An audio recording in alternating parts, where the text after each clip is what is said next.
Hello friends, let me just take a walk in nature and enjoy the beauty of nature. It is so nice to see greenery all around me. Oh, look at this beautiful tree which is filled with flowers and fruits. So amazing to see this.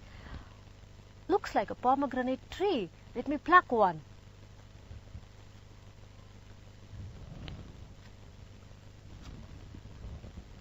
This looks yummy. I would like to see what is there inside this fruit. Shall I cut it open and look inside?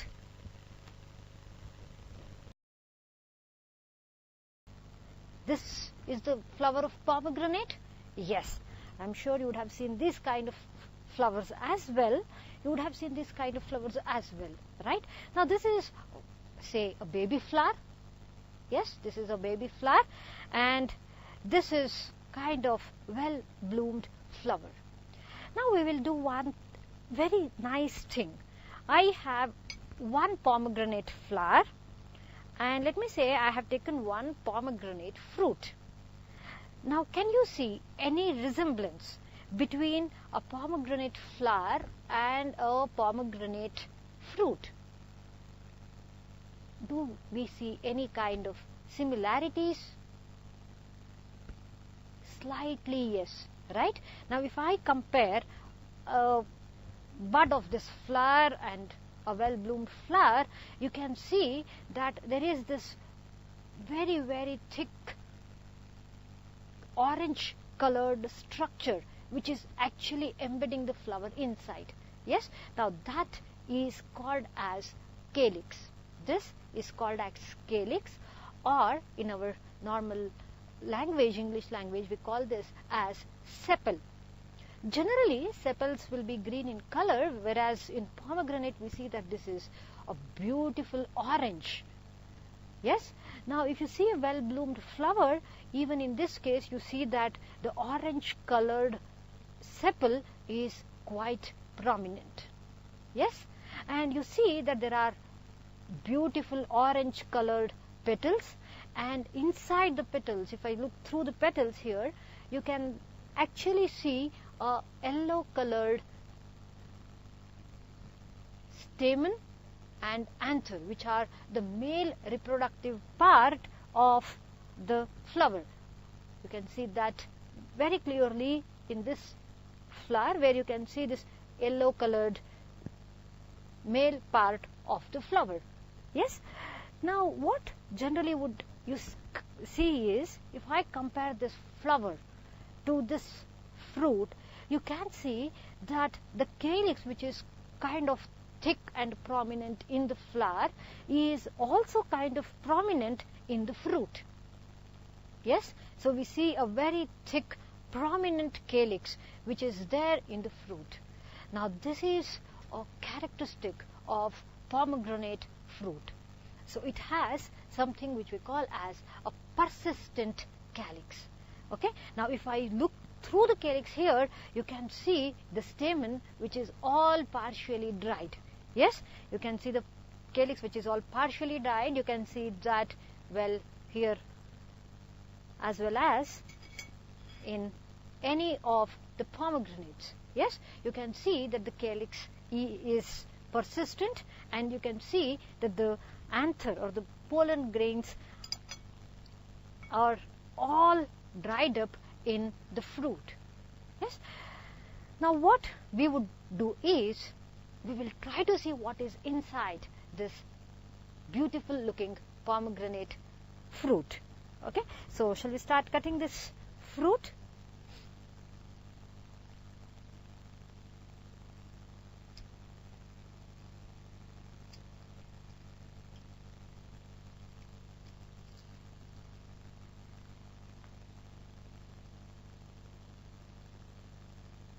Oh, what I have taken out is the calyx, and inside I see a kind of off-white yellowish skin. Let us see what would be there inside this.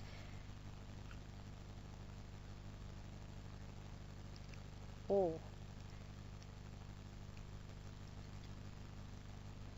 if I just take this out, I can see beautiful red colored seeds, right? Looks quite juicy. Now what I would try to do is, I would separate the seeds and put it in a different bowl so that I can taste them later.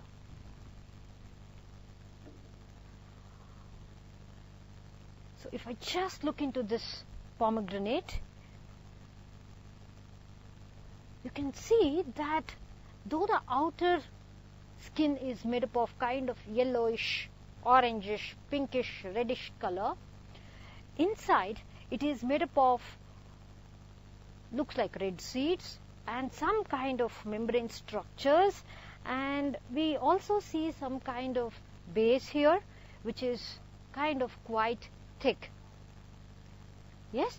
Now if I just try to open this pomegranate, I see one beautiful feature where these seeds are kind of protected quite well so that it does not undergo any damage. It gets kind of good nourishment and at the same time has got the ability to give rise to a beautiful plant later. Yes? Okay. Now the first thing that I would like to see is, why should the seeds be protected in the first case? I would say the seeds should be protected because otherwise the seeds would be damaged. It would be spoiled because of wind. It might be spoiled because of rain, because of water, because of many other factors, or many birds would just eat them. Right? That's the reason why we see that the pomegranate seeds are kind of well protected inside a red juicy pulp. Yes? Now this forms the edible part of our pomegranate fruit. And you know what is this called? Now this edible seeds which is taken out is called as aril. Aril means nothing but the seeds which are protected, okay, the seeds which are protected with a thick pulp outside, a reddish pulp outside, right? Now this is called as aril, and this aril is something which keeps the seeds wet, gives the proper moisture, gives the proper nourishment for the seeds to develop, for the seeds to mature, and once the seeds dry up, the seeds will be able to give rise to a new plant. Yes?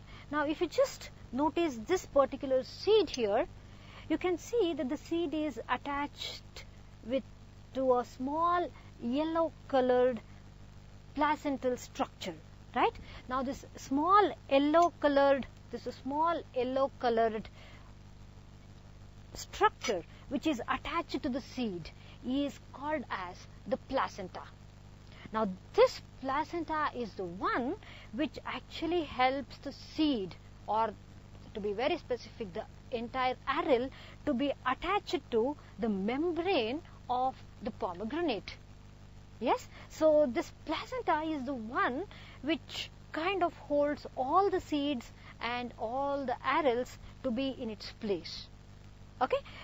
Now you see that the seeds are kind of embedded in a kind of cushiony mass, right?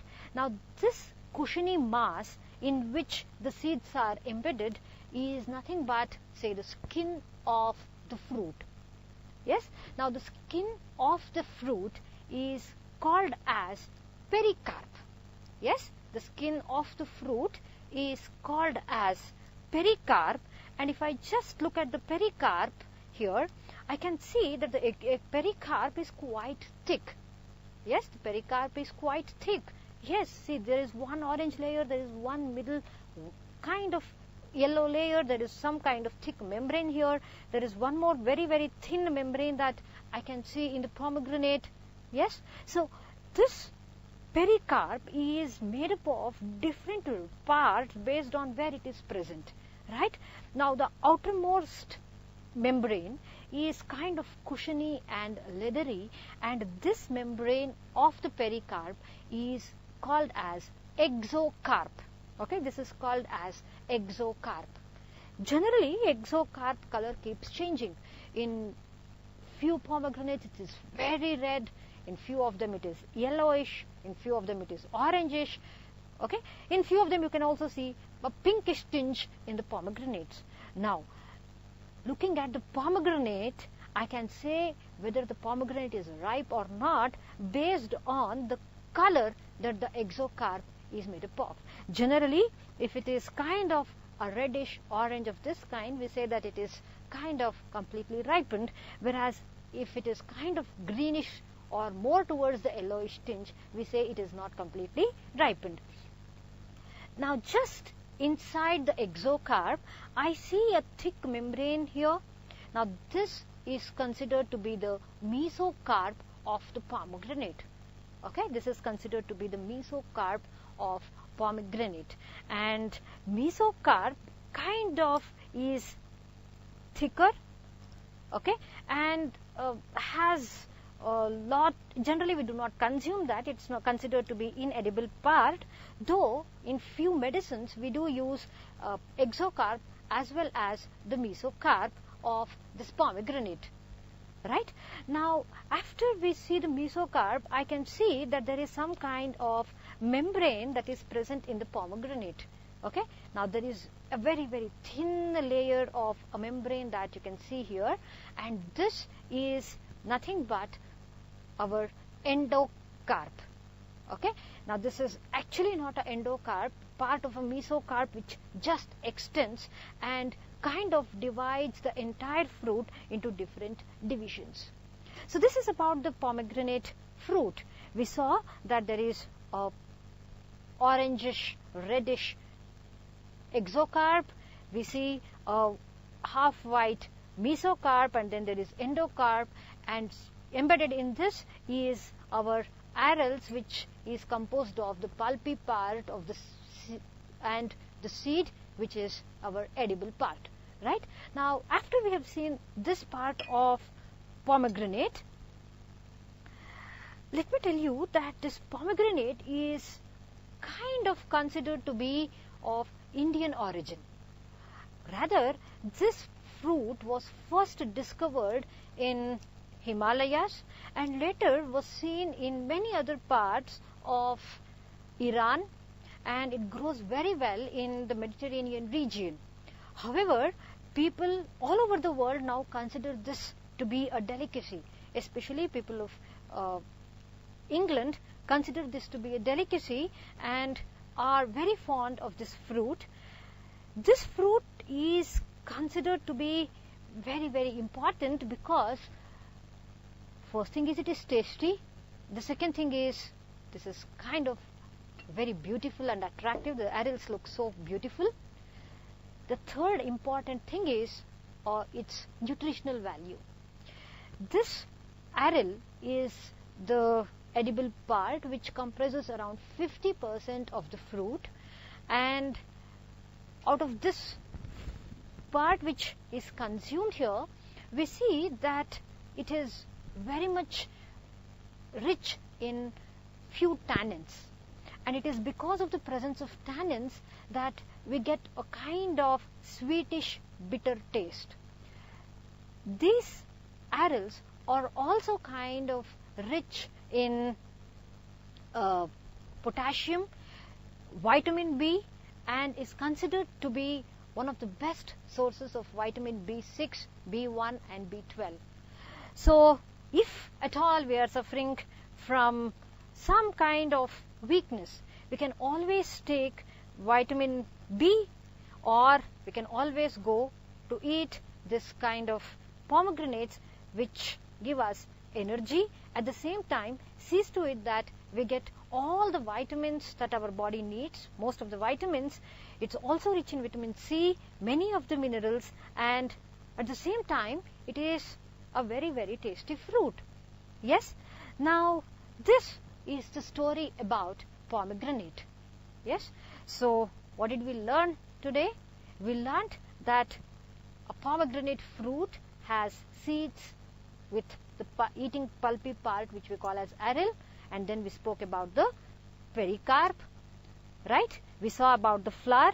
We saw that if I observe the flower and the fruit, there are kind of similarities, okay? I can see that this lower part of the fruit where there is ovary will give rise to a pomegranate fruit later. And we also saw that these pomegranates are beautiful to look at. Yes? So, what do we call these pomegranates in Kannada? I am sure we call this as dalimbe. Yes. And in Hindi, I would call this as anar. And what do we call this, say, in Gujarati? I don't know. In any other language, say it as French. I don't know, right? Now, there's a confusion whenever I'm eating this kind of fruit because it's called by different names in different places. Now, it is because of this reason that I somehow want to see that everyone call this by a single name. Yes? And Linnaeus thought about it long time back, and he said it is always better to give one name for any living being present on earth. Okay? Now, if I want to call this by some common name all over the world, yes, there has to be a very strict, stringent rule. Yes? Now, we generally call this rule as binomial nomenclature, where I name any living thing by two names. Just like how we generally have two names. One is our name and then followed by our surname. We call any living thing by two names. One which is the name of the genus and the other one which is called as the name of the species. Okay? So that kind of nomenclature is called as binomial nomenclature, and we call the pomegranate as Punica granatum. Now, Punica is the name of the genus and granatum is the name of the species. Okay? Now, Punica granatum is actually its meaning is, it's a complete berry where I can eat the entire seed. Yes? Now, this falls under the category of berries where the complete seed is eaten, and hence we call this as Punica granatum. Okay? This biological classification, this biological nomenclature is a very interesting phenomenon. You know, just by looking at the first name or just by looking at the species name, you will be able to kind of tell their characteristics as well. Punica stands for most of the berries, and granatum because there are so many regions present inside, and kind of, you know, a red colored berry which is our pomegranate. Okay? Do you know by any chance the names of, say, cats? Cats. We have big cats and we have small cats. Anyone who can have big cats at home? Not possible, right? Big cats are to be in forests, small cats to be in, yes, wild forests. Yes. So, big cats are generally called as Felis tigris, and the one which I can keep it at home are domesticated, and we call this as Felis domestica, right? Just by looking at the name, you will get to know that tigris, Felis tigris, is the one which we call as tiger and is in the wild forest, whereas domestica is the one which is domesticated and is inside the house, right? Which is domesticated. So this kind of binomial nomenclature will kind of help me to classify the plants, give them one common name because of which it is kind of well understood, and you know, it is now clear that we call this pomegranate as Punica granatum. We have, with lots of difficulty, dissected the fruit, and right now I have the edible portion of this fruit in front of me. I am going to enjoy this fruit, and I would like you people to enjoy with the name and the fruit, the flower that you have just heard of. Thanks a lot.